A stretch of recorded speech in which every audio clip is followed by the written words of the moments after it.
بخاری شریف حدیث نمبر 2۔ حدثنا عبداللہ بن یوسف قال اخبرنا مالک عن ہشام بن عروہ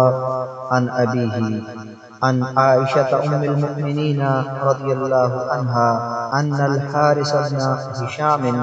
رضی اللہ عنہ سأل رسول اللہ صلی اللہ علیہ وسلم فقال یا رسول اللہ کیف یأتیک الوحی فقال رسول اللہ صلی اللہ علیہ وسلم احیانا یاتینی مثل سلسلة الجرس وهو اشده علی فیفسم عنی وقد وعیت عنہ ما قال وأحيانا يتمثل لي الملك رجلا فيكلمني فأعي ما يقول قالت عائشة رضي الله عنها ولقد رأيته ينزل عليه الوحي في اليوم الشديد البرد فيفصم عنه وإن جبينه ليتفسد عرقا۔ ترجمہ: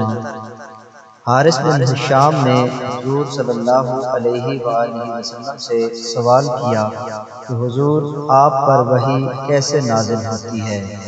آپ صلی اللہ علیہ وآلہ وسلم نے فرمایا کہ وحی نازل ہوتے وقت کبھی مجھ کو گھنٹی کی سی آواز محسوس ہوتی ہے اور وحی کی یہ کیفیت مجھ پر بہت شاق گزرتی ہے۔ جب یہ کیفیت ختم ہوتی ہے تو میرے دل و دماغ پر اس فرشتے کے ذریعے نازل شدہ وحی محفوظ ہو جاتی ہے، اور کسی وقت ایسا ہوتا ہے کہ فرشتہ بشکل انسان میرے پاس آتا ہے اور مجھ سے کلام کرتا ہے، پس میں اس کا کہا ہوا یاد رکھ لیتا ہوں۔ حضرت عائشہ رضی اللہ عنہا کا بیان ہے کہ میں نے سخت کڑاکے کی سردی میں حضور صلی اللہ علیہ وآلہ وسلم کو دیکھا ہے کہ آپ صلی اللہ علیہ وآلہ وسلم پر وحی نازل ہوئی، اور جب اس کا سلسلہ موقوف ہوا تو آپ صلی اللہ علیہ وآلہ وسلم کی پیشانی پسینے سے شرابور تھی۔